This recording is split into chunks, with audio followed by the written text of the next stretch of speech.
Just when I thought I couldn't find my way out, yeah, I searched the God in me to find my way out. I know it can seem way out, but the Creator flows to and through me from way out. I'm talking way out, yeah, yeah, yeah. See, if you believe in the God in you, it's a better place. Creating the force and the power to live a better. Just know that love and joy and peace is one in all of the same space. That you were chosen just like God. Can mine, can mine. How can mine your energy? That's right. How can mine fantasy? Only you can make the change. How can mine shine your energy? How can mine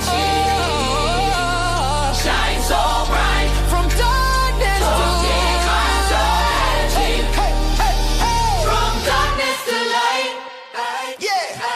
And you'll find your way out. Yeah, yeah. Oh, it won't seem way out. Yeah, yeah, yeah. The power of God will flow through you from way out.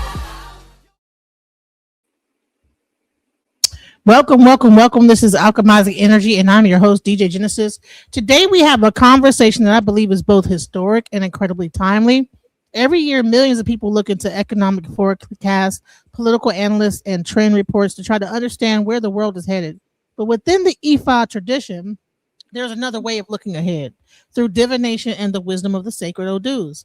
Last week, for the first time in the United States history, a gathering of respected Ifa elders and diviners across the country came together to cast an Odu specifically for the United States. The result was Otura Meji. At the same time, the World Odu of the Year, Osa Meji, offers guidance not just for one nation, but for humanity as a whole. Our guest today is uniquely qualified to discuss both. Dr. Oloye Ayele Kumari originated the United States Odu of the Year initiative, bringing elders together around a common purpose of seeking divine guidance for the nation. Today, she'll explain why this effort was necessary, how it came about, and what these powerful Odus reveal about the challenges and opportunities facing us in this year ahead. We'll discuss the deeper meaning of Otura Meji, including an important story connected to the Odu that was omitted from the published document, a story with striking relevance to issues that we see today involving women, human trafficking, sexual abuse, and abuse of power. We'll also explore Osa Meji, the World Odu of the Year, and what its message means for women, families, communities, spiritual practitioners, and the world at large. Finally, we'll examine what has already begun to manifest in days since these Odus were cast and what lessons we should be all paying attention to moving forward. Whether you're a lifelong student of Ifa or this is your very first introduction to the tradition, today's discussion is designed to provide insight, context, and practical wisdom for navigating the times we're living in.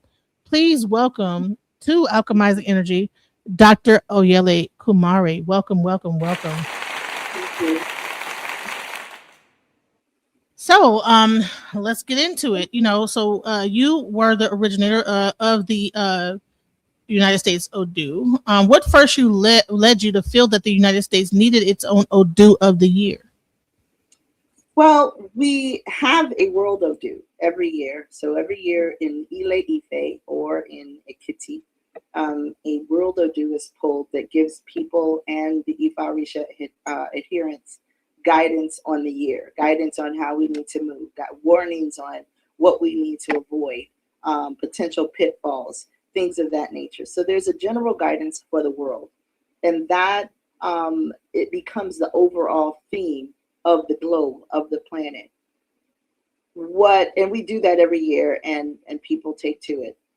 But part of what led to the Odu of the Year for the United States was essentially that we are going through a lot here, and that while the World Odu applies, there are specific and unique situations and issues that we need to address here in the United States. We, in many ways, are under siege, especially because of the current administration and the laws that are being passed. There were all kinds of things, and civil rights and equal rights, things that our ancestors fought for that were at risk and that had already been undermined. And so I got a message spiritually. You need to do this. That we don't have time to wait anymore. And one of the messages is that we needed to do this because you don't want to go back to the farm. Now, the farm can mean many things, but in this case, and what was implied in that was the plantation. It was alluding to going back into a state of oppression on a much greater level. The other message that came when I continued to push forward in terms of, well, why do we need to do this? And they were like, you need to do the Ebo, so we don't become the Ebo.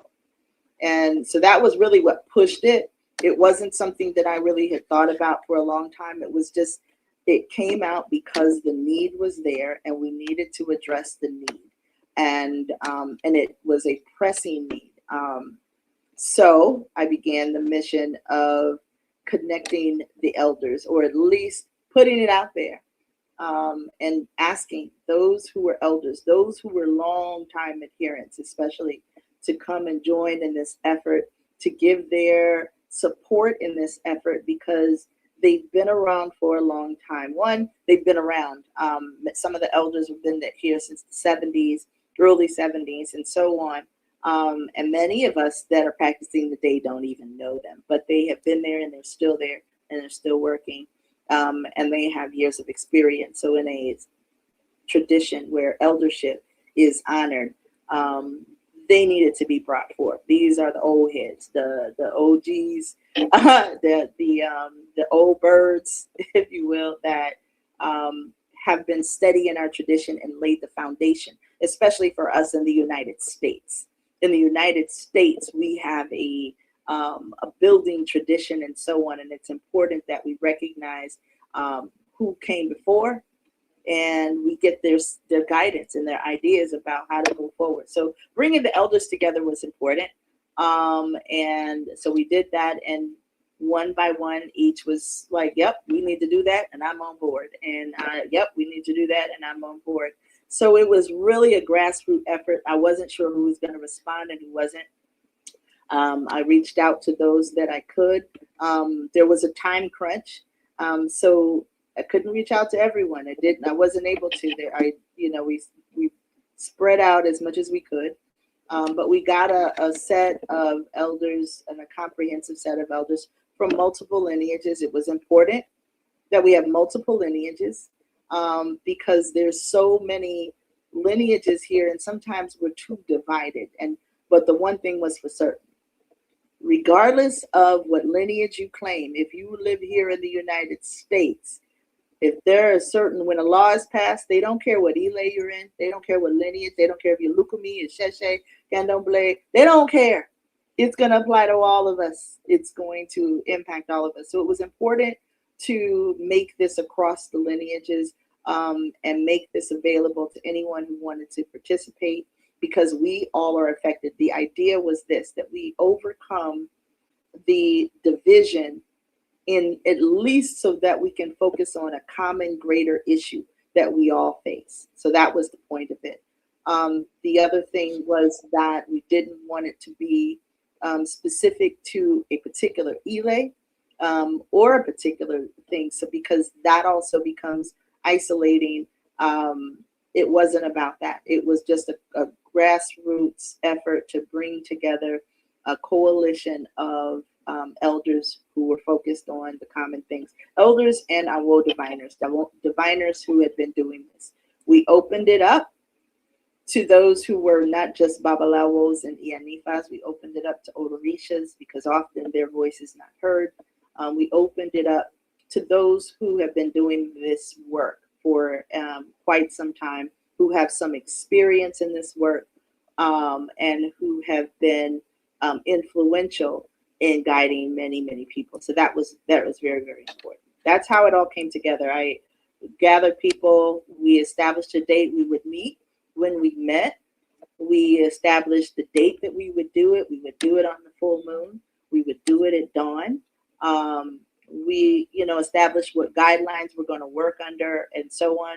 We determined the Awo awos who were going to do the both the divination as well as the bow. We asked Ifa. It wasn't a matter of a preference or a choice. It was who Orumila chose.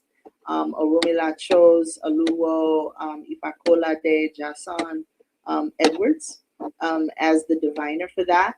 The initial person who was doing the Ebo was not able to do so. So the next one that was going to do it was Bale Shangowale Ajala. So he did the Ebo for it. These are all things that Orumila chose.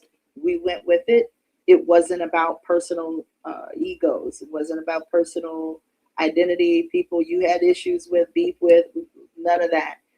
And the beautiful thing was that we had zero issues. The things that were most concerning, there would be people arguing and so on. We had none of that. Every single elder brought nothing but grace and wisdom. They moved respectfully with one another as a unit. They contributed as they could and when they could, and it was a powerful happening. So that's how it came together. So when you talk about if you don't do the offering, you become the offering, the Ebo. How important is Ebo in this situation? Like, why is an Ebo important to a reading or anything? Well, you have to look at the Ifa divination is not like tarot or any of those things where you're just doing predictions, right? Ifa and in Erendilogun, our tradition itself, when you go for a consultation, it's going to identify the issues, the potential issues surrounding you, the potential future, the potential pitfalls. All of those things are there. Some are going to be more challenging than others, right? But I look at that particular divination as like a diagnosis, right? When you go to the doctor, if there is something going on, especially there is a diagnosis. This is what is wrong, right?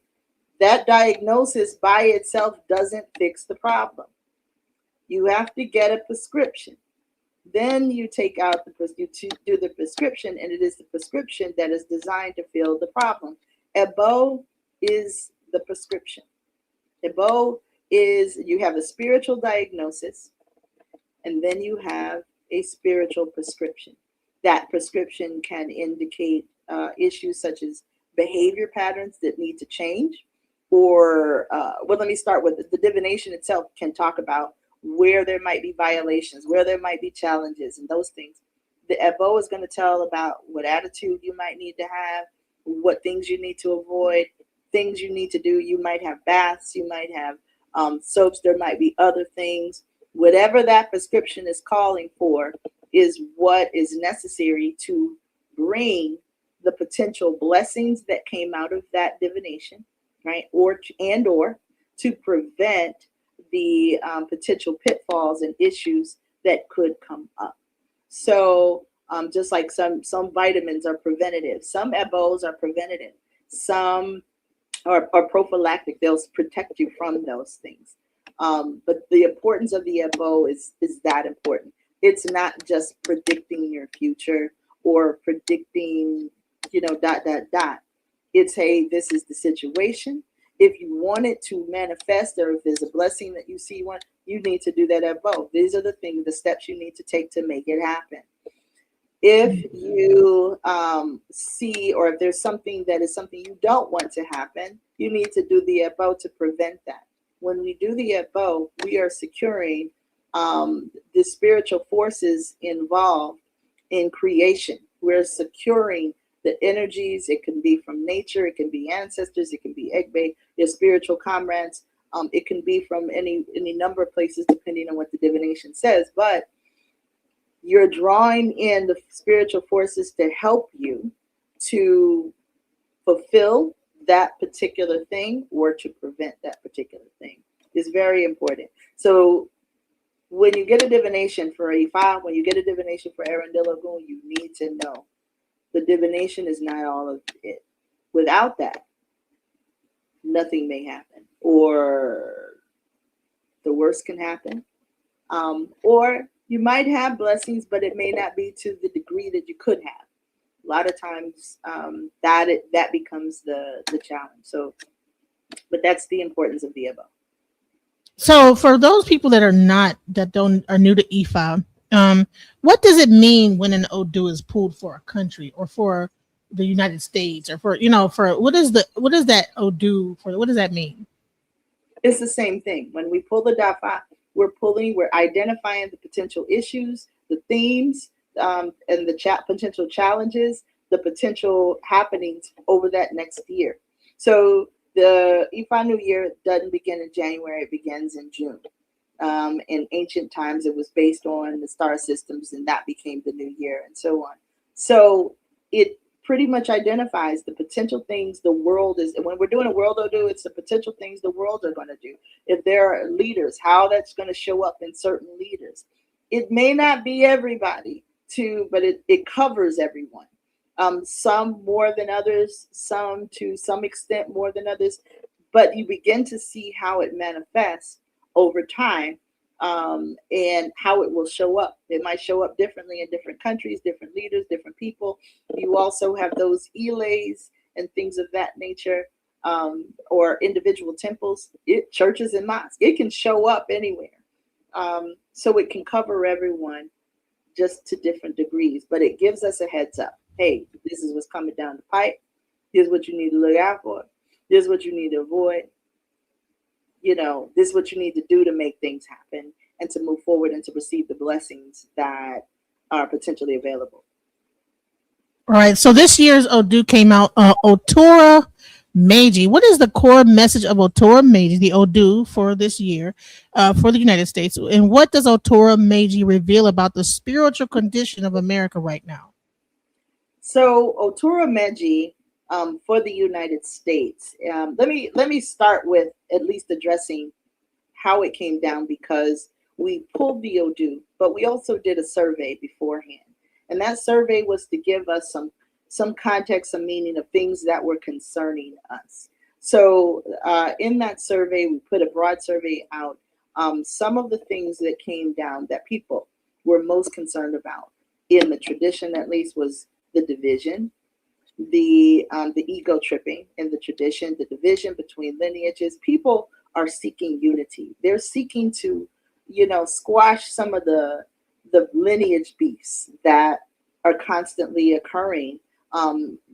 Many people feel that it's necessary, but what it does is it undermines the confidence and the faith of the people and the adherents, because it leaves you constantly in limbo. And there is value. We have to realize there's value in every lineage, in every form, and how they show up. We gotta understand it's bigger than one particular lineage.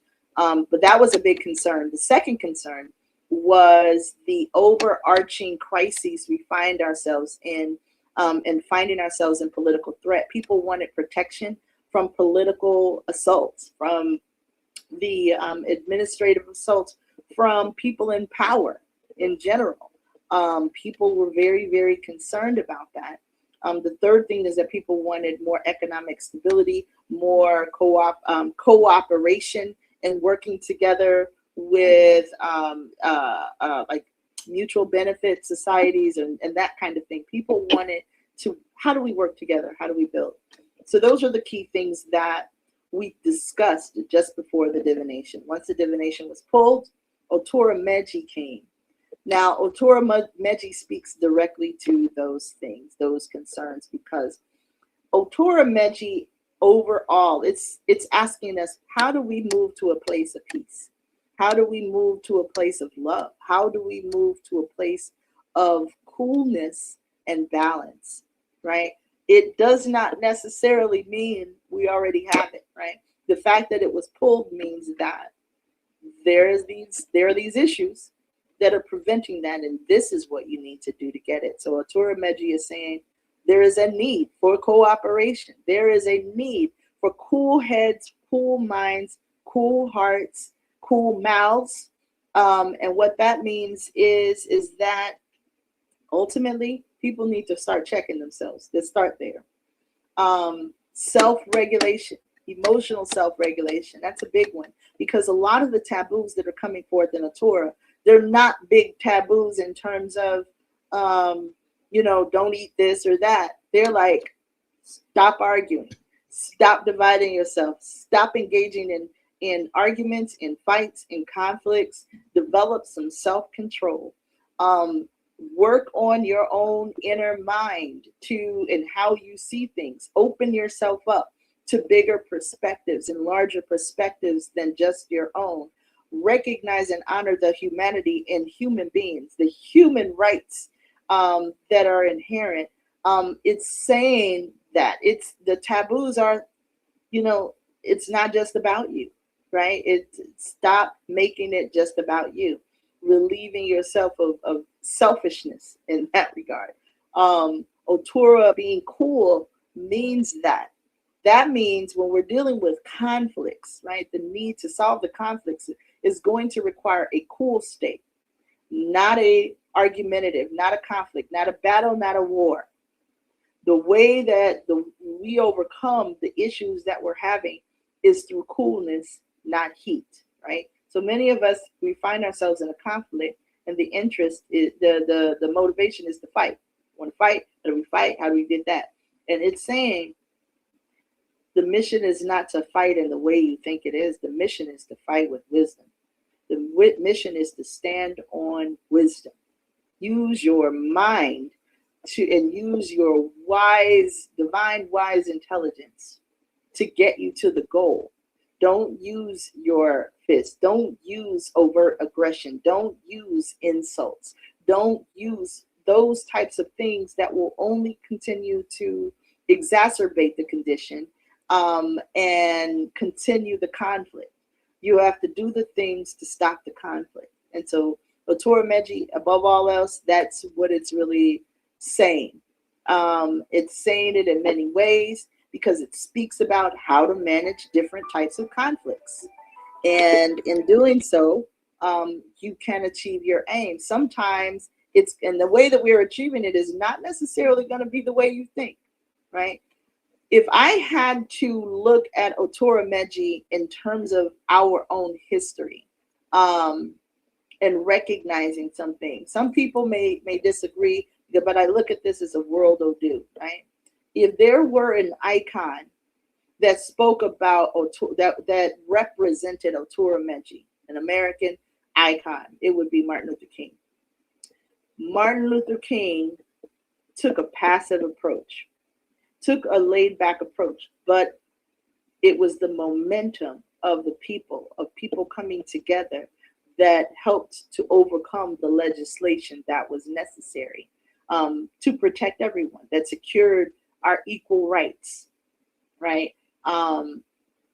Peace, but in a way, not passive peace as in letting people walk all over you, right? An active peace with a mission to stay in the light and keep the light ahead and focus on the light and let the light pierce the darkness, pierce the problems, right? And trusting that. And that's very difficult. That's very, very difficult these days because when you're dealing with direct and overt aggression, that is something that is difficult to do. People now, we're like, I'm not the one. We're not that. I hear some people saying we're not our ancestors. We're not, because many of our ancestors had an immense amount of discipline, emotional self-control, focus, and that is what was necessary. Our ancestors could only achieve what they did through working together, through unity, through coming together. We cannot win this, and nothing we've ever done, nothing we've ever achieved legislatively in our country, we've done by ourselves or in a small group of people. It took masses, it took groups of people. And so that is why the same thing that got us here is part of the ways that we need to go about moving forward. It doesn't mean doing the exact things, because we've also learned some lessons.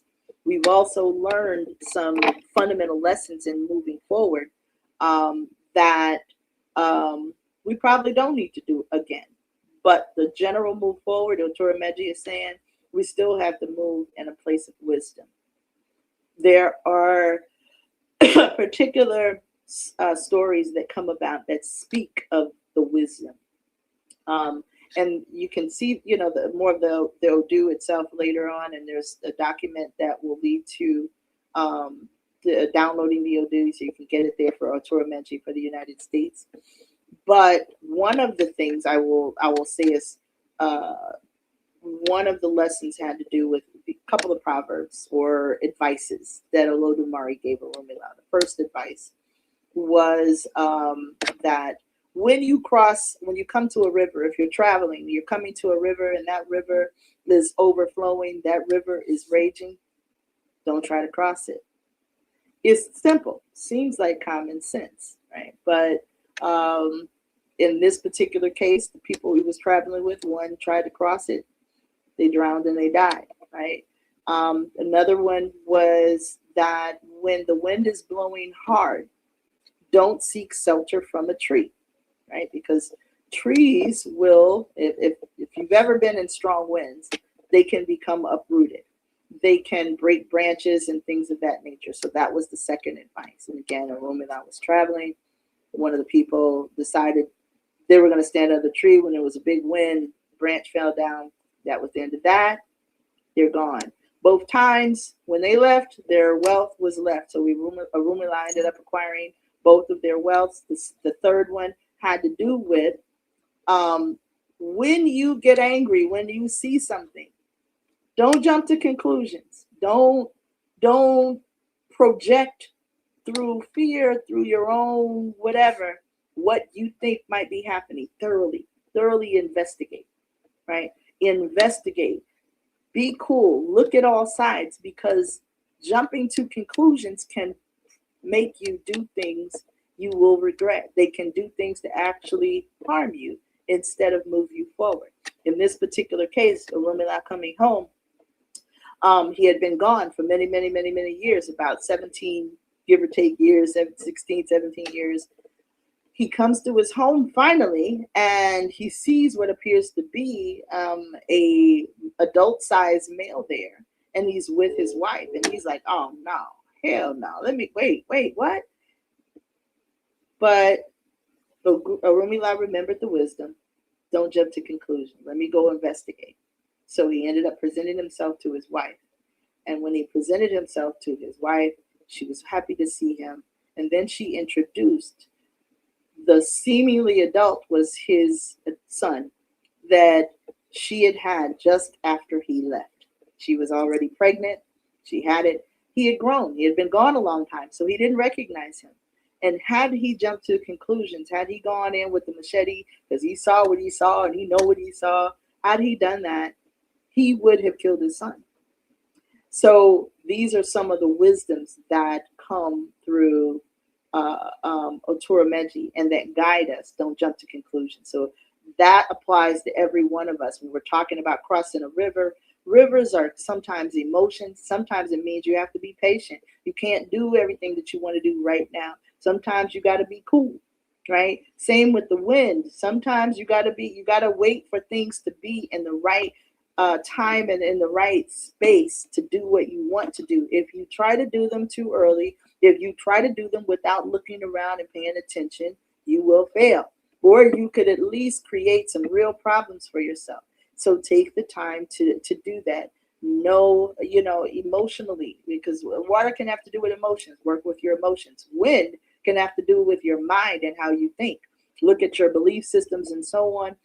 All of these things, there's levels to those metaphors that are very helpful if we meditate on them. In this particular one, Orunmila was asked to meditate on them each 1,000 days. Right, that's at least almost 3 years, right, for each one of them before he moved on.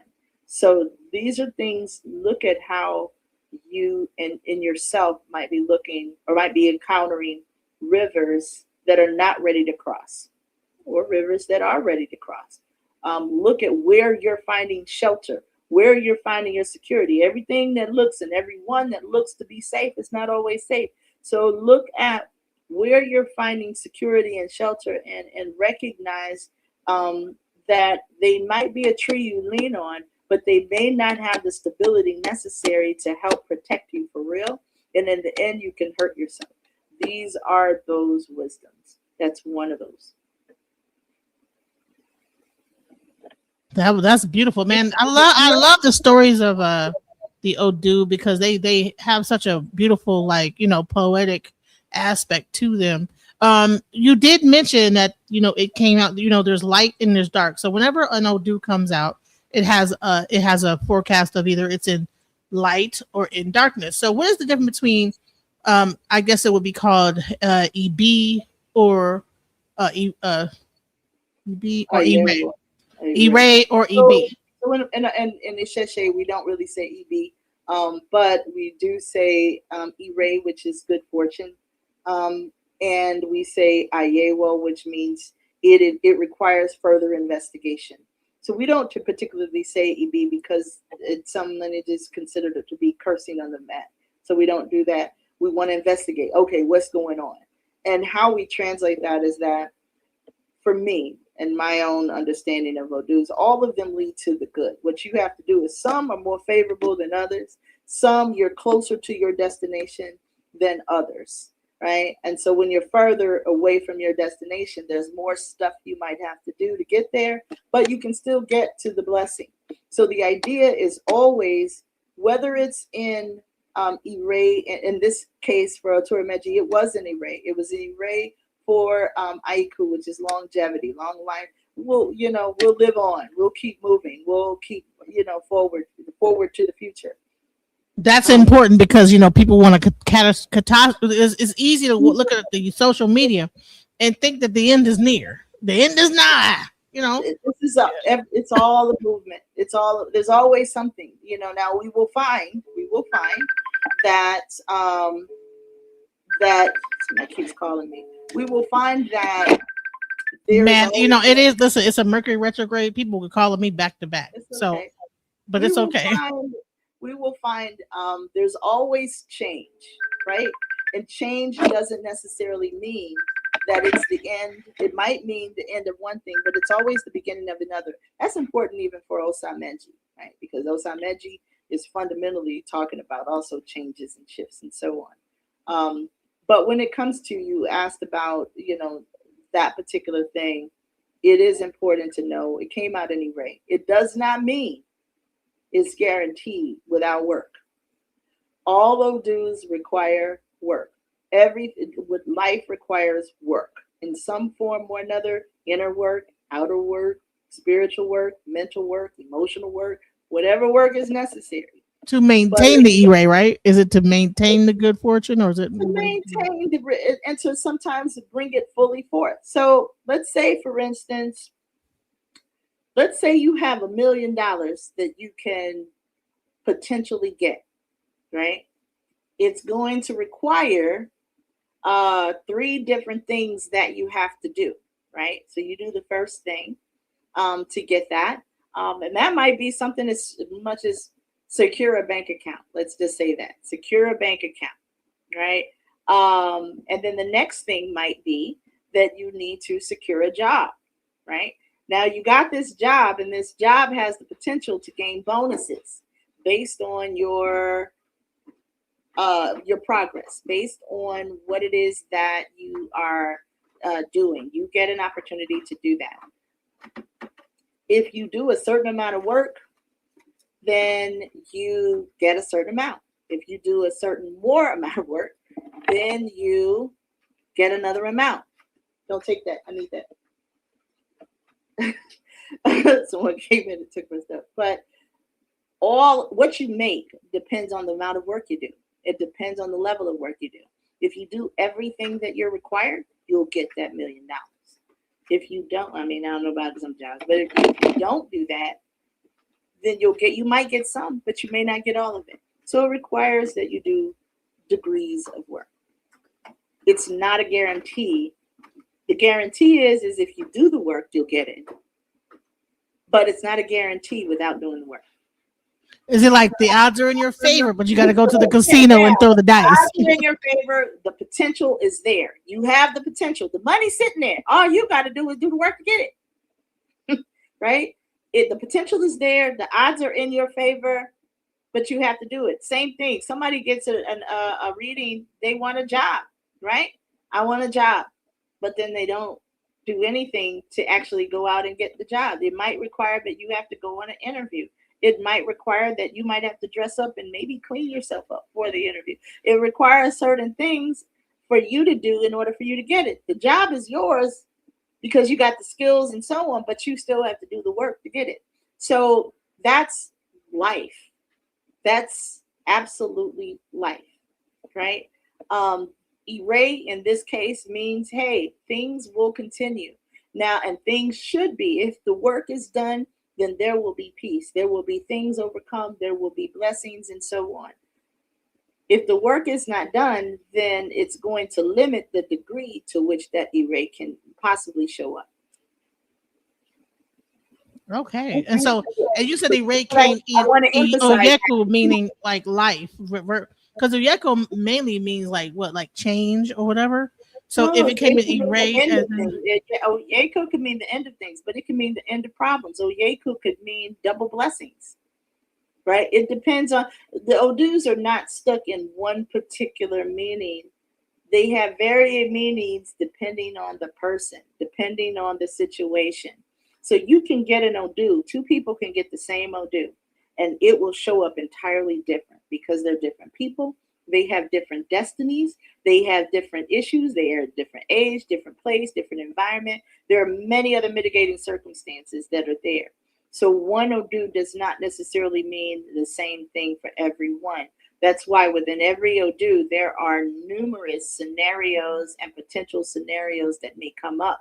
One scenario, essay verse or pataki, might apply in that person's case, but it won't apply in the other. So another one might show up.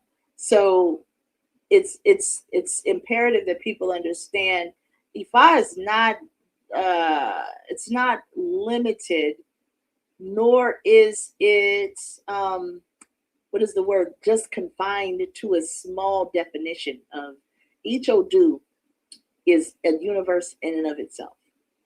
Each Odu is a universe in and of itself. What it means is going to depend on the divination. It's going to depend on who's divining, their interpretation, your level of consciousness, the work that you do, and so on. It all depends on those things.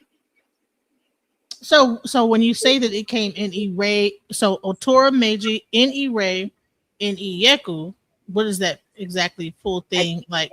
Iyeku. Huh?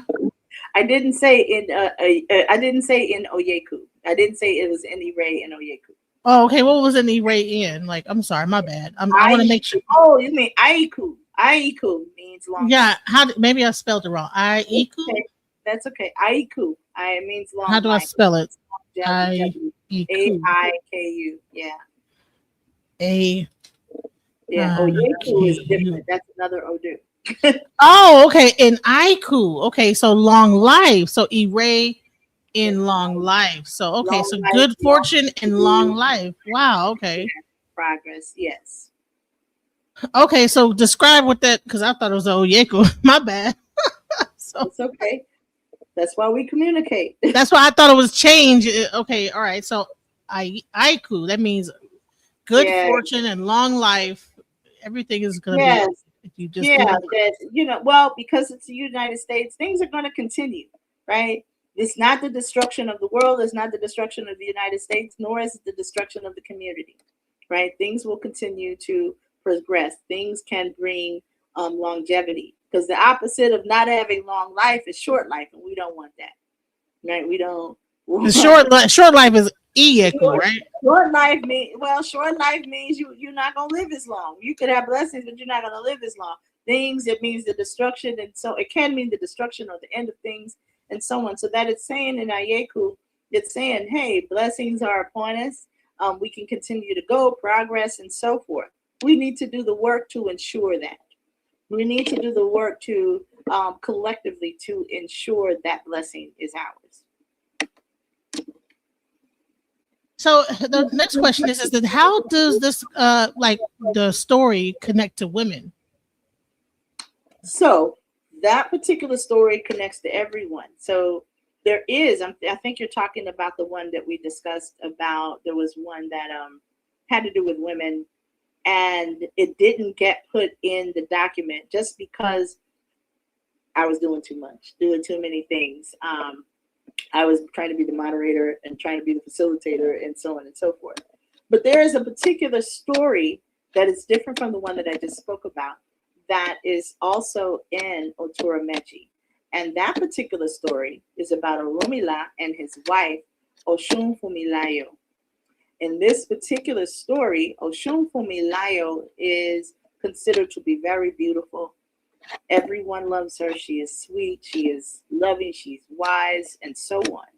And as such, when you have a sweet, beautiful, loving woman, there are going to be people who desire her. So there were high officials who desired her, whether they were considered high elders or otherwise, they desired her. And their desires got the best of them. One day, Orunmila was going to be journeying to support another town and help another town for a while. So he had to leave his wife. When he left his wife, those men who desired her conspired to snatch her. They kidnapped her. They raped her. They beat her. They then knew they couldn't return her because there could be no witnesses of what had been done. And they knew Orunmila would take them out had he known. So they conspired they debated whether or not they were going to kill her or whether they were going to sell her into slavery. They decided they would make a better profit by selling her into slavery.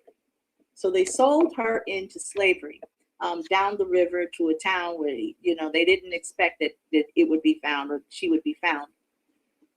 And then they decided to create a grave. I think somebody called her on the phone. Man, let me tell you something. People are calling us on the phone. You know what I'm saying? They doing the most. I don't know what just happened. We get phones on the call phone.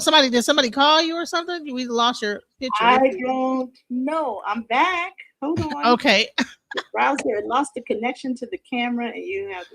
So let me see. Am I still here or? You're still here. I can still hear you. We just see the picture, your picture instead of like your face. That I don't know how to get. Let's see. The camera is not. Okay. Don't know what happened. Now it's black. Now it's black for you. I can now see it. Can you see me? No. Leave and come back real quick. Just like leave and come back. But right when we're getting that story was getting good too. Here we go. There you go. I see you now. All right. That story was getting good. You're a great storyteller, honey. Listen, that was like a blockbuster. I was like, what? Then what happened?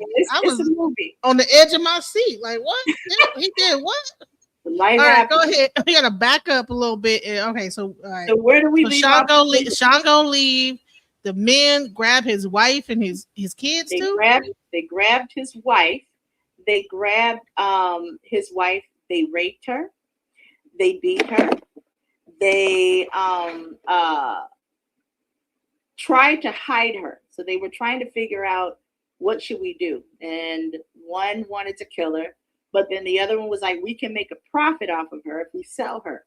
So they sold her into slavery down the river. Oshun. It was Oshunfunmilayo was her name. Wow. This is Orunmila's wife. And when they did, they prepared a grave. Their mission was they were going to tell Orunmila that she died while he was gone, that they buried her, and here she is in the grave. So they prepared the grave for her. In doing so, when Orunmila returned, they told him, hey, your wife died. Here's the grave. We gave her a wonderful, funeral, etc. And Orunmila was grieved. Orunmila was hurt. He showed the grave. He trusted that that's what had happened. But, his heart wouldn't let it sit still. So he had to go to Ifa. He was like, why? I do too much. Why my wife? Why is this? Ifa said, your wife is not dead. Your wife is still very much alive. Do this ebo. You need to do an ebo. You need to get a big fish. You need to do in that bow to find her and to ensure that you will get her back. And when you do, it is imperative during this process that you do not lose your temper, that you keep cool, right? And that you keep a balanced mind, and even that you forgive people who may have offended you. So this was the instruction of the oracle. So Omila sends his students out to go get a big fish. They head to the fishermen's to where the fishermen are. And in the process of securing the fish, they talked to a fisherman. That fisherman told them, or they talked about, someone missing. Have you seen this woman? She's looking this kind of way. And a fisherman said, yeah. And I do. I think I overheard them saying she was going down the river to this particular town. So the people came back. They brought it to Orumila. The fish was to be used as an ibori. That was to make sure that his head would be right? And that he would be flexible and so on. So he did the ibori, and then he went on his way to follow the directions that were given to him to find his wife. He found his wife. He brought her back. When they got back, he was hot, but he knew that he couldn't lose his temper and take it out. He had to figure out. She told him who did it, what happened, that these officials came, what they did to her, and so on. So he decided to try to use wisdom. He decided to have a feast. He didn't tell anyone that she had gotten back. He decided to have a feast, and when he had that feast, he invited all the high officials, the Oba of the land, all of the officials and the elders, everyone. And when everyone sat down, no one suspected anything. Most people thought, oh, he's grieving his wife, and this is an honor. He had her prepare kola nut, prepare gin, prepare sekete, prepare things for them. And he had her dressed up fine, come out and serve each one of them. So those people who were there, and the men who were there, who raped her, who beat her, who sold her in the state, they too were there. And they were at a loss because they were like, oh, I'm found out, right? So they didn't know how to respond. She served them gently, the kola nut and the gin and the sekete, which is beer. She showed them these things, and they immediately ran out. Everybody knew at that point what had happened. At that point, they knew that they were potentially going down. But not only that, because Orumila had left his wife with these high officials, the town was at risk. So some stories changed in terms of what happened. The Oba punished the gentleman, but part of the punishment was that they had to give them, they had to give Orumila an immense amount of goods and so on, and immense amount of things, and ask for forgiveness. They would also be severely punished in other ways and so forth. So they had to do that in order to get peace, because they were afraid that Orumila was going to tear up the whole town. So those men did that. They came, they bought many goats, they bought, kola nut, they bought many cowries, they bought all kinds of things to Orumila, begging for Orumila's forgiveness. And in doing so, I guess everybody's calling me today. In doing so, Orumila became the ruler of the town, right? He became, they gave him that title, so he ended up owning the town. By keeping a cool head, the individuals were still punished, but they weren't executed. So that particular story was profound. That was profound to me when I came across it again, and I was like, wow, this is deep, because in this country, and even as a part of some of the prayers that we had talked about, some people brought up human trafficking, which is all just slavery. People talked about the abuse of women. They talked about the undermining of women, and particularly by men in power. So these things became very, very relevant because it's happening in the United States, and it's happening all over the world. But because Odu is addressing the United States, it's specifically addressing people in the United States and the abuse of power. And that goes all the way from the abuse that happened from the Epstein files and the administration and the people in power, to whether some in the community, to some in the Ifa Orisha community, because there are some Babalawos who have abused women, who have mistreated women, who have undermined women. There was sexual abuse that was there. So it's dealing with all of these topics, sexual abuse and so on. And in doing so, Ifa is saying this is going to be addressed. This is going to be addressed, because this is not something that you can get away with and have prosperity and blessings in your life. So it's a warning. On one hand, it is a warning to men in power who abuse women. But because these Odus transcend gender in and of itself, this is about addressing abuse of power. This is about addressing the human trafficking and the rings and the things that come from that, because it's men and women, males and females, that are being trafficked. This is about addressing sexual abuse and sexual assault and uncontrolled desires and all of those things. This is about that, and the need to address that as a community, that those who are doing that will suffer. Those who are doing that will be found out. They will have to account for those. The way that it was put was that the men in the Odu had to pay reparations, right? They had to pay reparations for what they had done. So this story brings it close to home in terms of how we address some of the women and the things that are happening. There will be reparations to pay. There is a spiritual debt that has been accumulated already that needs to be paid. How it shows up, how it's coming about, we don't know. But the other part of that, so that's one thing, they will be addressed. The other part of that, though, is the response. That we have to be, in addressing these abuses, we have to be cool and use wisdom. Anger is not just the only way to do it, because in doing so, it can inhibit your own blessings, even if it's righteous anger. It can inhibit your own blessings. It can stagnate you. It can hurt. It can hurt you in and of itself. So this particular Odu is very poignant in pointing those things out. Or at least this particular story is very poignant in pointing that out. It's a much longer story. There's within that story, there's a bigger story of elders and youth and so on. But that particular story, that aspect was what stood out to me, and that was what I wanted to reiterate. You said that anger, even righteous anger. So even if you have the right to be angry, you still have to deal with it in a cool Absolutely. way. That's called self-control, self-regulation, breathing. Right? That's why he needed to have that Ibori. He needed to get his head right beforehand, because unrighteous, I mean, even if it's righteous, you can start slaying stuff. You can start, in the end, he became the ruler of the town.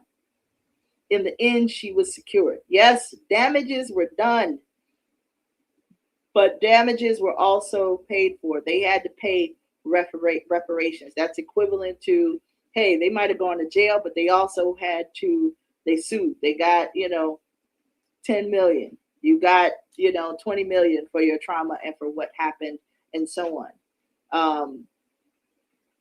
But in order to do that, you got to have coolness. It's just like somebody does that to your wife. You go back and now you've killed them, right? So now they're dead. There's no doubt about it. They're gone. But you're also now in jail. So now she still doesn't have you. There's no one to take care of the family and so on and so forth. Had you dealt with it in a cooler way, you could have had them prosecuted, put in jail, sued the family, got your money, and moved on. So it's a matter of learning how to address unjust situations and addressing them in a cool manner with wisdom and not just emotional reactivity. You know what's so crazy is with this whole Carmelo Anthony trial, this is almost like you see it actually showing itself in real time. It is. It is, and that's a manifestation of it. That's one manifestation. When you see how these Odus show up from one manifestation to another, it's not the one thing that happens. It's how things happen over time, systematically, and so on. How do we deal with this in a wise manner? It's not about not dealing with it. It's not about being passive, but it's also not about, going out on the direct attack, right? Trying to fight the United States government, for instance, with guns is stupidity. Thank you. Right? Wow. We don't have the artillery. We don't have the manpower, the artillery. We don't have, odds are not in our favor to try to do that, right? That's something that must be addressed with wisdom, with patience, with coolness, knowing what time it is, the timing, and things of that nature, strategy. It has to be addressed in that way, and not necessarily with direct emotional reactivity. Emotional reactivity can not only destroy that person, it can destroy you. So what kind of a spiritual practice action, what practical actions should people be taking in response to Otura Meji? Also, like as far as even women, like what do you what should women specifically take from this USA Odu of the year? And then what kind of spiritual practice should we actually incorporate into our lives for this? The first thing that I'm going to say is that it's beyond just necessarily women. In this particular, you asked about the spiritual practice. The one thing that everybody can do is some form of ibori, right? So that was one of the things. Ibori is when we began. We all are born with ori, which is a divine aspect of ourselves, and it is ideal for us to be in alignment with that. That divine aspect guides our destiny. It guides our potential, our ability to fulfill our potential. It moves us forward. So our first Orisha is our Ori. That is the number one thing. So what do we do to get in alignment with that? Well, in this particular case, Orumila had to do a ibori with a fish. So you can do that. What is an ibori? What is that? For those who don't know. Thank you. An ibori is the feeding of the head. It is the feeding and infusing the crown with certain energy. And each thing that you're feeding that crown with is a symbolic or energetic spiritual representation of something that you want to occur. So by giving certain offerings, I'll do it. By giving certain offerings to your head, it can create coolness. So one of the things that you can do is that you can use is shea butter, water, something cool, things that we consider cool, like ethylene and things of that nature. I always advise that people divine on what they should give. And that, it's at first, if you're not a practitioner, is probably not a good idea to do it. One way, if you do want to learn how to do some things, my book, Isheshe Spirituality Workbook, has two methods that you can perform ibori with, right? And it teaches you how to do that and how to check that. So it's a little bit of a complicated process to discuss here, but not so much that you can't learn it. Everyone can do ibori. Sometimes it's more effective and it's better if you have a priest do it. So there are some priests who may be able to do it for you. But if you don't have that, then the instructions can be found. You can look up IBORI. Maybe you'll find it online. I don't know. But once you do that, and I can't guarantee what you'll find if you find it online, I suggest you check with some type of priest that is in the Ifa Orisha tradition, someone who has experience, long-term experience. They're not someone who just got initiated a couple of years ago and so on. But I would say that doing the ibori is the number one spiritual practice that you can do to begin to be in alignment and to keep that cool head. Because that is what is required for the array, seeing things clearly and not just through the emotions. In terms of what that Odu means for women, it's the same thing. Now, women in and of themselves, that particular Odu, it is not saying anything specific to women, except that it is addressing things that often women encounter. It's addressing the sexual abuse. Because what we don't hear in that story is, Oshun Fumilayo, what happened with her? Right? Now, she survived. She was able to, and she, I'm sure, look her as those who assaulted her in the eye, and she watched them suffer. Right? She didn't say anything more, but she watched how things went down. Know that when injustice is done to you, you might not always see it on the surface. It might not always appear, but it will be coming. Justice comes. It just doesn't always come in the way that you think it will. It doesn't always come in immediately, right? It requires, again, sometimes it comes over time, but it does come. That everything in this world, any debt that is created, it will be repaid one way or another. That's also a law that's found in Osa Meji, which is really the Odu for the year as well. That Right. That we were about to get into that. I was totally about to that was gonna be my next question. When we yeah. look at the World Odu Osa Meji, what is the major message for the world at large? Because we talked about the United States Odu and how that's going to affect us, but then you have Osa Meji coming out for the world. What is the major message with that? So Osa Meji, again, Osa Meji is a very big one, specific to women, but not only women, right? Osa Meji is an Odu that speaks a lot of Iyami, and Iyami it can be loosely translated as the mothers, but there's layers to that. There's the cosmic mothers. There is the mothers that literally govern the universe, that stand next to Olodumare, that helped with the creation and the manifestation of the world itself. There is Yami that shows up as our ancestral mothers. That means each of us every one of us that has a navel has a maternal line that goes all the way back to the first mother on this planet. Those are our ancestral mothers. There is Mother Earth that we stand on. That is the mother to everything. Nothing exists outside of Mother Earth in this material realm. That when we come here, when we're born, when we're incarnated, we are incarnating into her realm. We are guests here. We need to act right. This is her house. That's why she's called Ile. This is her house. So when we're dealing with that, we're dealing with the portals and the powers of creation, not just creation, because within the Yami, within the mothers, within every feminine tradition in the world, there are three aspects. There is the creation, the sustainers, and the ability to destroy. These are things that show up. This is the cycle of life. This is not necessarily good, bad, or otherwise. We will live. If we're born here, while we're here, we're sustained here. When it's time to go home, we will leave here, right? And then over time, we'll come back here. It's a cycle. So this is the cycle of life itself. That is the power. As a result of that, it also alludes to change. There will be change. There will be shifts. There will be winds of change. Osa relates to water and movement and all those things that bring about change. Transcendence, evolving, all of those things are tied into that. So when it means for the world, there's going to be a lot of changes in the world. There will be women whose voices will be heard.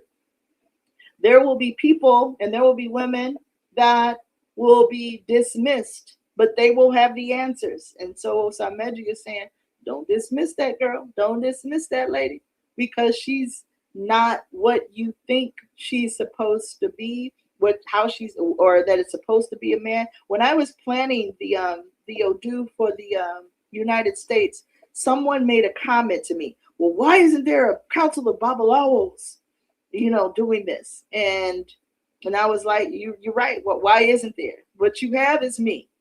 And as a woman, this is what is happening. And, accept it, don't accept it. This is what needs to happen. But that particular individual was focused so much on why wasn't men and whatever projections they had on women, they were missing the whole point, right? And that happens a lot. In arrogance, we dismiss women. In Osa Meji, one of the things that it specifically talks about, and in Otura Meji, don't underestimate women. Don't underestimate how they show up in your life. That woman, it could be your mother, it could be your daughter, it could be your auntie, it could be your grandma, it could be the lady on the street, it could be the teacher, it could be the lady at the grocery store. It could be anyone, right? That's bringing wisdom.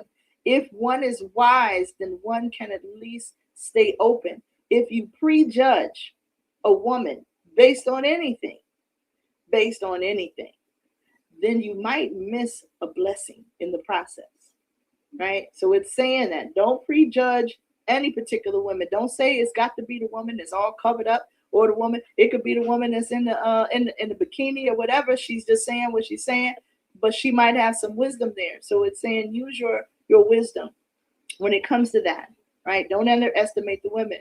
But another thing that I want to add to that is recognizing even within men the feminine inside of them.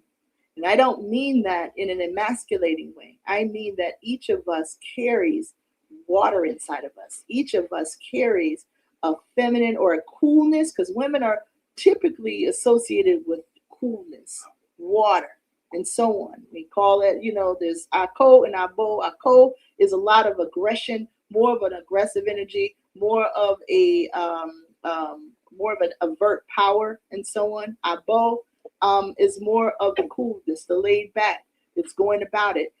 It can be the African equivalent. Ako and Abo can be the equivalent of yin and yang in the in Taoism. But in ours, we may call it Ako and Abo, and Ako, it begins how it's translated. It often is masculine and feminine. But we're going beyond gender and we're moving into energy, and the energy that one is carrying and the energy that one is manifesting in one's life. So within a lot of men, there is a need to live up to play this role of this hyper masculine energy that makes them ignore the other side, the cool side. They consider it weak. Oh, that's weak. That's what you hear. That's weak. Or if a man is manifesting that, oh, he's a simp. All kinds of things that undermine a man who might be sensitive to and receptive, to women, that might go about things differently. They're not living up to the role that society has said they have to do that. And as a result of that, both men and women suffer from it because they become trapped in having to fulfill. It's stressful having to fulfill and live up to a certain expectation because of that particular your gender, whatever it is, that your sex assignment. That is difficult. This is beyond, and I'm not saying this in terms of a political thing, right? I'm not saying this in terms of that. What I'm saying is that it's important to be receptive at times. You don't always have to be in control of everything at times. It's important that when sometimes some will lead, and sometimes one should follow. And a wise person knows the difference when they need to be one or the other. That to spend your energy trying to fulfill a particular role just like that, just to look a certain way, to appear a certain way, especially if it's focused just on what will people think of me, right? That puts you in a trap, and it keeps you from being able to tap divine wisdom that might be coming through inside of you, because it doesn't show up in a certain container. It doesn't show up in a certain way. We have to transcend that. So for men, they have to tap their own feminine. It's okay to cry. It's okay to cry. Sometimes, and even, it's okay to be laid back. You don't always have to be on a show. And as women, because we're often raised in a society that we co-sign on it in some way. So we want respect, but we also co-sign on, oh, I don't respect him because he's too weak. He's too this. We also judge that, right? We judge when they show up that way. So we all have to take a look at how we're showing up and how we're processing masculine and feminine energy. There's a time and a place for everything. And in this society, especially when we're living in the United States, there's a time for everything. There's a time to be cool. There's a time to push forward. There's a time to be balanced in both of them, to recognize two things can exist. You can be balanced, right? You can be receptive and still make affirming choices and steps to move you where you need to go, right? So that's a big thing with the feminine part. is transcending the idea of what those roles are supposed to look like, and freeing ourselves, because Osa Meji, it always represents change, but it's releasing what no longer serves you. If what you're doing is serving you, then so be it. But when what you're doing is no longer serving you, but it's undermining you, it's hurting you, it's sabotaging you, it's keeping you from getting to the blessing you need to get to, it's interfering in your relationships, it's keeping you from the money you're trying to make, it's keeping you from the customers, the clients, whatever that is that undermines you, it needs to go. And sometimes, especially when you're called to grow, when you're called to evolve, it means you have to let go of that which is no longer serving you. Unfortunately, we don't always know what's no longer serving us. We like to stay with what is comfortable. And that's what kind of creates the discomfort when change must happen. So when you're going through changes, and the world is going to be going through a lot of changes and so on, some of it will be uncomfortable.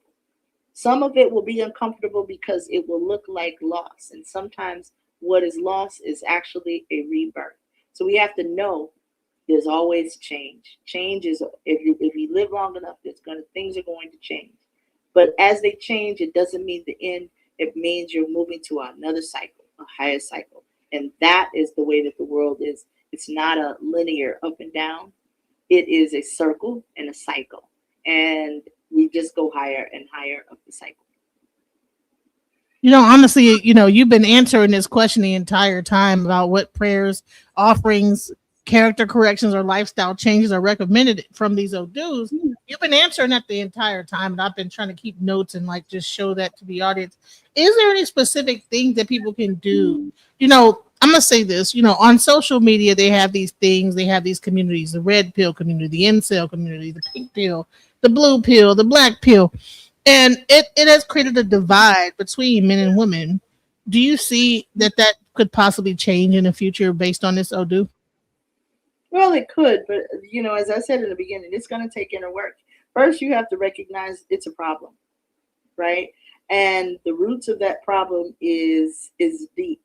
Some of those roots are definitely, when we have those things, we're dealing with difficulty with understanding the place and the position of feminine energy, right? So we start off with our relationships and our first relationships, our relationships with our mothers and our relationships with our fathers, whether they were there, whether they weren't there, how they might have interacted with each other, or how our parents interacted with other people of the opposite sex. That sets a certain belief system and ideal about who the opposite sex is and what they're supposed to represent. We got to revamp that. It requires every single thing in terms of growth is going to require that you reevaluate what you've been taught, whether it's relevant, what things need to stay, what things need to go, and know why. Right? Recognizing what have you internalized that's working for you and what's not working for you. So it requires, in order for you to really grow, this is the feminine part. It requires inner self-reflection, right? It requires receptivity, to be receptive to that which is not working, to be able to admit that, right? And that means if your relationships aren't working, if they haven't been working, release the need to blame the opposite sex, right? Every single person that we encounter is a teacher for us, and we are a teacher for them. And they're going to teach you sometimes how to be, how not to be, what to do and what not to do, right? But when we look at each other, rather than look at the opposite person or whoever as the challenge, the villain, the antagonist, look at them as your mirror. See them as your mirror and begin to see, what is it where is my real gripe with them? And then how am I manifesting that core gripe in me? How is it showing up? That's a big one. Another one may be, what am I hearing and encountering over and over and over again that I have dismissed, that I'm not open to, that I think all of them are wrong. Like we were at 10 people, I've been in 10 relationships, everybody say the same thing, all of them are wrong. The problem is them, right? When you are, it's requiring self-reflection. This is about the inner work again, right? The inner work. What in me needs to change in order to have, the blessings that I really want in my life, in order for my life to move forward. Everybody, fundamentally, there's not a person on this planet that doesn't want to be loved. The problem is you don't know what that looks like, how to get it, what it really actually is. And more importantly, we don't know how to love ourselves, right? And I don't mean loving ourselves from a position of ego. I mean learning how to accept you as you are and not this image that you want to project or otherwise. All of these things go into how we evolve, because that's the real change. In order for us to have the relationships we want, move forward, we must evolve as individuals, as within the relationship, within families, and within our communities, within the nation, and within the world. We must evolve. So when you say what kind of things can we do, we got to start. I'll say you can say it, find a therapist to see. You can find and not all therapists are the same. So if one doesn't work, find another one, right? But you can get a divination. What do I need to do to work on me in order to receive blessings and array in my life? That's one. And to be honest, I'm very familiar with many oracles. You can ask that question to just about any oracle, right? If you know tarot, start there. Ask, what do I need to do to be? What kind of person do I need to be? And it's not about the external things. It's about the internal work, right? Do I need to deal with my anger? Do I need to deal with the fact that deep down I got a resentment towards my mama because she never paid more attention? She never came to my games when I was, a child because she was working or otherwise. That kind of thing. How we relate even as women to our fathers, whether they were there or not. We got to deal with our fears, because most of our responses and problems are fundamentally based on inner fears we have not addressed or don't want to or don't know how to address. We got to deal with our inner shadow, that part of us that we deny, that we ignore, and so on. That's the part that often is responsible for how we self-sabotage ourselves and undermine ourselves, right? By doing that kind of thing. We can do cleansing baths. We can do the Ibori meditation, fundamental meditation, just sitting and breathing with nothing else. Get off social media. Get off social media for a while and just sit and breathe. Fundamental. If you're going to pray, pray, but also take time to meditate, which is to listen. Once you said what you had to say to your Ori, to your creator, however you perceive it, sit and listen. If you don't know how to do that, journal. Just random journaling can also help. These are just things I'm trying to bring for people, regardless of if you're in this tradition or not, regardless of if you know or not, fundamental things that you can do to start doing the inner work necessary.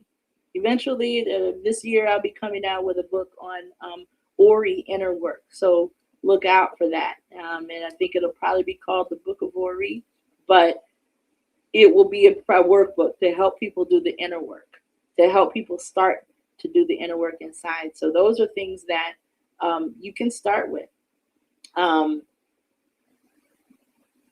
If you talk to a priest, get with priests that have experience. And what I mean by experience, I mean people who have gone through some things and understand some things so that they can help you understand some things inside of you, right? And when I say that, I mean that in terms of, how do I say that? There are many people who are initiated, but they don't have a lot of experience. They haven't worked out things within themselves yet. They're still doing that inner work. We all are. No one's perfect. So I don't want to allude to that at all. We all got work to do. right?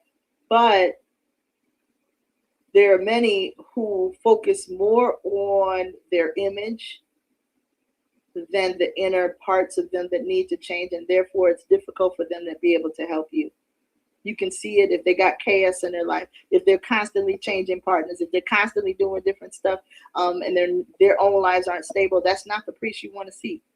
That's not the one that is ready to be there for you in the way that you need them to be. And it's not their fault. It's where they are. And you have to be wise enough to know I need to probably look in a different direction.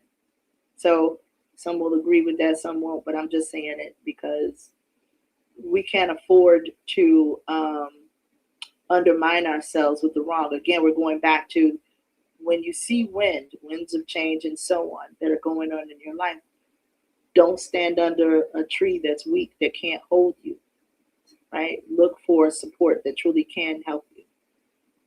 And so when it's your own Ori. Shame. So what do you want people to understand about the seriousness of receiving a due for the nation and for the world, or for the world? What is the importance of having these divinations occur? Why do you think that this is necessary? Well, it's always nice to know what's ahead. If you are going somewhere, it's helpful to have a GPS. It's helpful to have a map.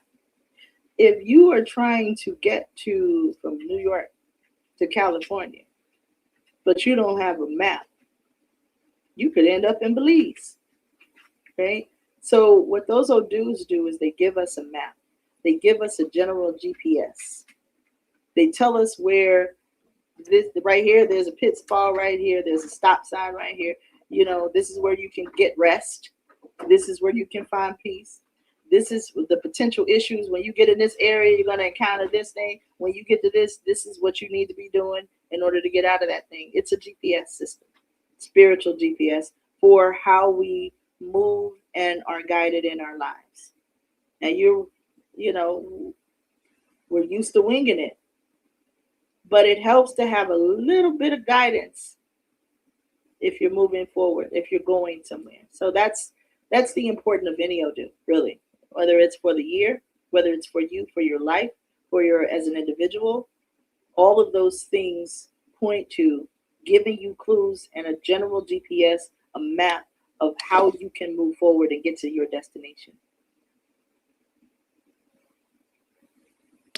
And they said that Odu provides, we all have a destiny. Odu provides the roadmap on how to get to the destiny. And sometimes you're going to have things that might fall into place, and why just walk through the world blind and be like, okay, I'm going to just head to New York and just start walking. Our elders, and this is across the board, our elders understood that when a child was born, when a child arrived on earth, that they had a mission. And our elders understood that by requiring that they get a divination. There were two things they did. They got a divination and they got a name. So the divination, right at birth, helped them to know why this child is here, how we as parents can help them to fulfill their destiny, we may not know all of their destiny, we'll have clues.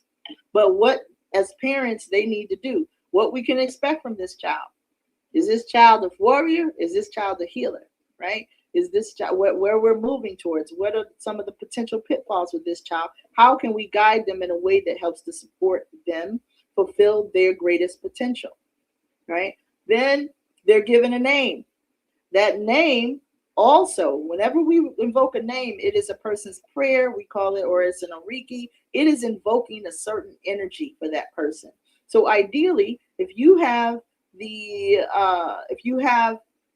potential goal, the incarnation objective that this person incarnated with, and then you have a name that corresponds, that constantly reminds them of this is why you're here, then it sends this child off and they have a better chance of getting to where they need to get to because they're constantly being reminded of such, right? Our ancestors understood that. That is the purpose of divination. That is the purpose of the guidance that we're given to give us that. So whether or not you're ever initiated, and I'm not one of those that believe you have to be initiated in order to find that. I don't believe everybody needs to be initiated. I believe that everyone needs to walk a spiritual path. I believe that everyone has an Ori. And because of that Ori, that you can get guidance. That Ori is always there, whether you know Orisha or not. My father is he is not in this tradition at all, and not ever going to probably be in this tradition. He is a Christian. And every morning he does an Ibori, his own version of it. He anoints his head with oil. He says his prayers. He does his whole communion thing and so on, and he says his prayers at dawn every morning for whatever. That's his form of Ibori, right? It's not necessarily confined, and that's what I mean by he's not ever going to call it Ibori. He's not ever going to call that, right? But he's still moving in that practice and honoring his head, his crown, and moving forward. And so we all could afford to do simple things like that. I have a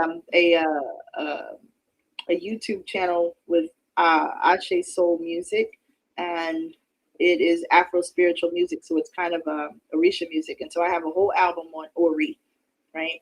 Things that have to do with the Ori, and there's one particular one that's Ori Morning Prayer, which was really designed so that you could do it in the shower. You can play that, the Ori Morning Prayer, and do it in the shower. And you're saying, Ori, bless myself. And you're covering your head with water, and you're saying your prayers and so on. But regular ritual, regular prayer, meditation, inner contemplation, inner work, and so on. That's something that everyone needs to do. So you have Ashe Soul Org. On YouTube, it's the Ashe Soul Music. If you put in Ashe Soul Afro Spiritual Music in Google, it'll come up. And you just look for the Ori album, ORI. But those are just some ways. There are many other, ways that you can do it. That's just one way. So I wanted to kind of get into this before we kind of go, because we're reaching the hour 30 mark. Before we left, divination is demonized in a lot of faith, and some of the people that might watch this might be Christian, and they don't probably understand why they might look at it as an evil thing, you're talking to negative evil spirits and things like that. What would you say to that? I would say this, and I can speak to Christianity because I don't know as much about the Quran. What I know is that the Quran, at least from what I've heard, the Quran never speaks against divination. Right? In fact, whether people realize it or not, even in Africa, many of people who are Ifa adherents actually are Muslim. People don't know that because we don't recognize the difference. What they do is they separate their religion from their culture. So they practice Ifa as a culture, and they practice their religion as their religion. Now, as it relates to Christianity, what I can say is that divination is in Christianity, right? If you look at Aaron was a priest in the Hebrew nation and so on, and he had on his breastplate what's called the Urim and Thummim, and that is a actual oracle. It is a oracle, a black stone and a white stone. It is used like Obi, right? It is a divination form. When Jesus, on the other side, Christianity and so on, Jesus literally casted lots to determine which disciple would go where. When you say casting lots, that's divination. It's very much divination. Divination is tapping into the divine and allowing the divine to guide you, right? So those that say it's not there, it is there. Those that say what you have are people who really, they hear messages, or they hear people interpret the Bible, but I clearly never read it. They don't really know what's in there, right? There's a lot that's in there. It's an esoteric book.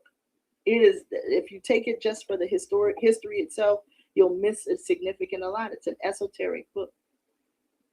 They divine by the stars, right? They say, oh no, astrology is not about. Yes, it is. There's all kinds of references to stars and so on, because the stars can tell you what time it is. It can tell you when it's time to plant. It can tell you when it's time to harvest. It can tell you what kind of moon, what kind of energy. The eclipses tell you something. There's all kinds of things. Those are forms of divination. They're just different forms of divination.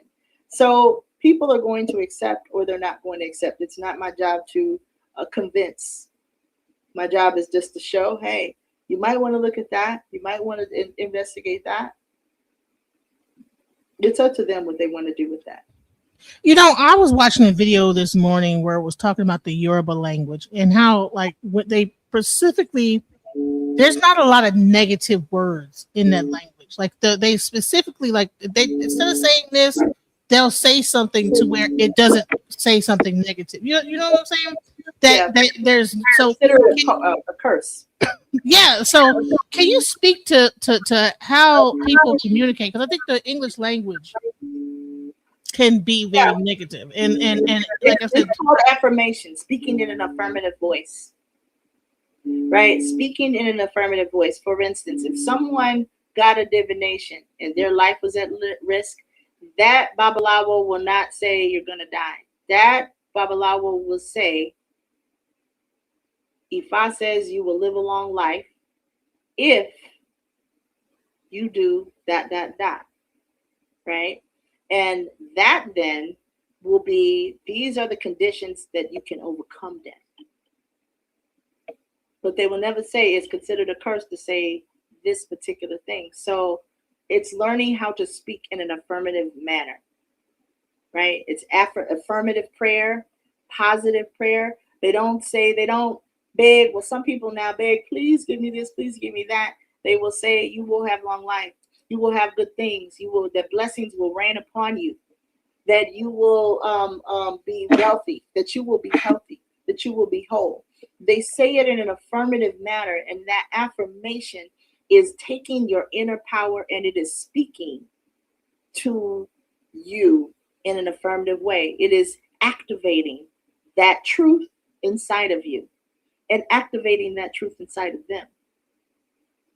So it's learning how to use the power of words, oral or full share, the power of words and so on, in a way that activates, that allows you to manifest. It's a means of manifesting truth, manifesting the things that you want. If you speak constantly negative about, oh, this is not going to happen, this always happens to me, these people are doing this to me, these people, it's going to affirm that, because your words has power.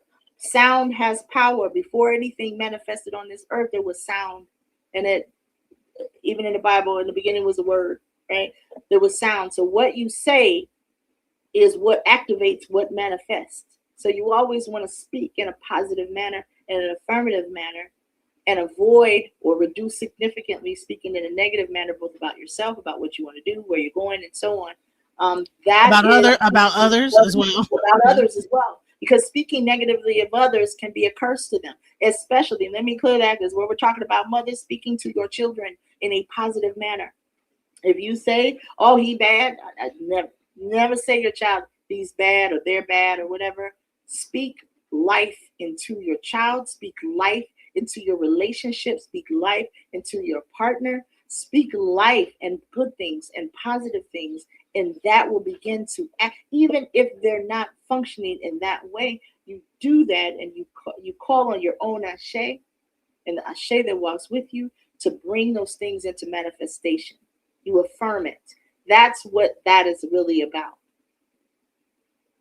So listen, this has been a great live stream. I mean, I've learned so much, and I want to end it on this speaking in affirmations, because I really think that is really what it all boils down to.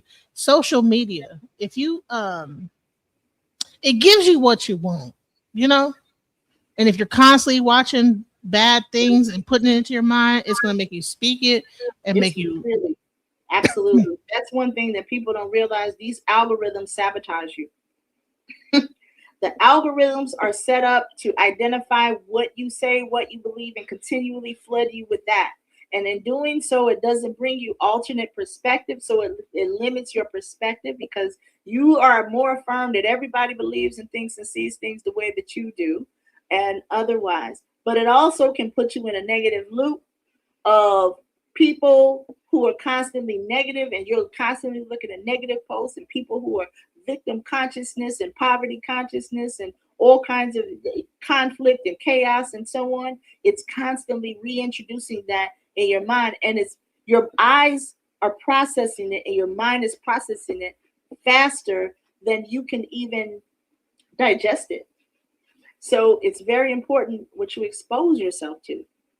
Media, social media, it can work to your benefit, it can be a blessing, but it can also undermine you. And it's important, again, wisdom, knowing what is helping you and what is undermining you.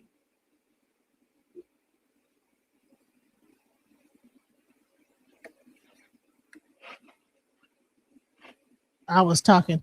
I had to put that. I had to bring that up because because we talk about Otura Meji and having a cool head, but if you're constantly watching negative stuff, it's gonna put this into your subconscious mind to where you might react to something in the wrong way because you're watching that. Listen, I could say because it gives you more of what you want. Listen to your conversation on the phone, and then you'll see yourself going through a whole scroll of just whatever you didn't say it. So be careful what you say around this phone because it's recording. This AI is running these phones, and what it's doing is put it into the algorithm, giving you a timeline of it and giving you more of that information. So be very careful about the words you speak around this black mirror of a phone, which is really a scrying device. You know what I'm saying? Next thing you know, you're very watching. important in Otura, because Otura Meji specifically talking about the words that you speak. So yeah, absolutely.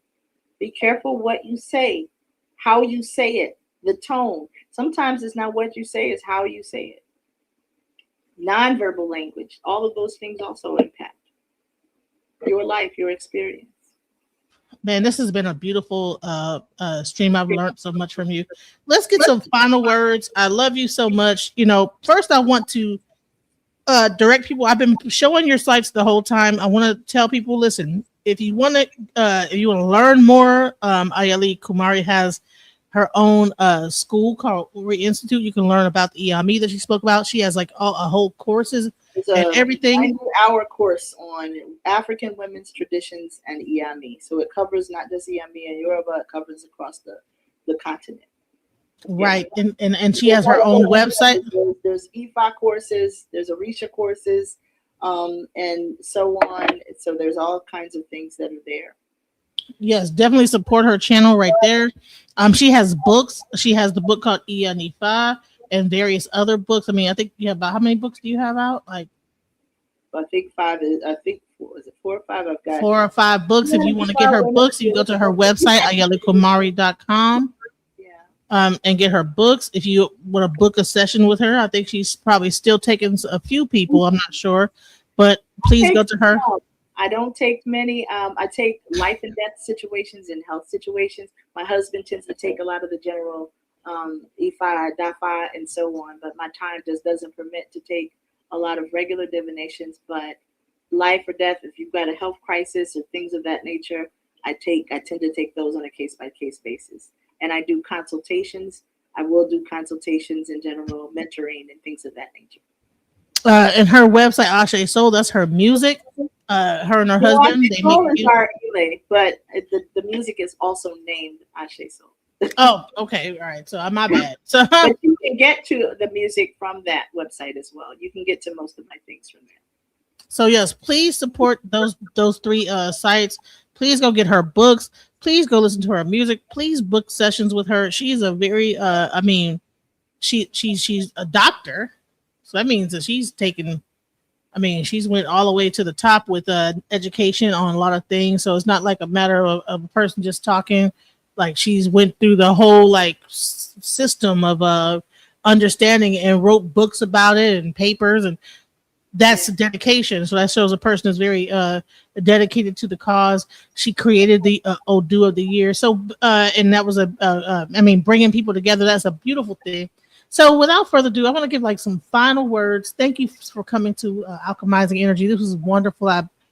And you're just a beautiful soul, and I appreciate you. And hopefully we'll be able to do some more of this in enlightening people on IFA. Thank you so much. And final words. Thank you for having me. I appreciate you and the work that you're doing. Yes, final words. Let's get some final words. Final words from me or from you? From you. Everything boils down to your inner work. And so we ask, and I am calling on the universe, each and every one of you, and your Ori to bring and rain down blessings on your life. For you to be able to look within to determine what needs to change, what can change, and how do you need to move in order to heal, elevate, evolve, and fulfill your greatest potential. May Olodumare bless you. May your ancestors stand with you and guide you. May your Egbe support you. May the Orisha surround you and love you and guide you as well. But most importantly, may you be open. May you be receptive to hear it. May you be receptive to live it. May you be willing to live it. And may you be willing to be what you were created to be before you even got here. All right. Listen, Abaru Obuyo Oboshishe. I can't pronounce it. Abaru. It's all right. Abaru. Aboshishe. Worry Wolfun, right? Those are yummy names, by the way. Just we'll talk about that some other time. Much love, guys. I said. Just when I thought I couldn't find my way out, yeah, I searched the God in me to find my way out. I know it can seem way out, but the Creator flows to and through me from way out. I'm talking way out, yeah. See if you believe in the God in you, it's a better place. Creating the force and the power to live a better life. Know that love and joy and peace is one in all of the same space. That you were chosen just like God. Can't mind your energy. That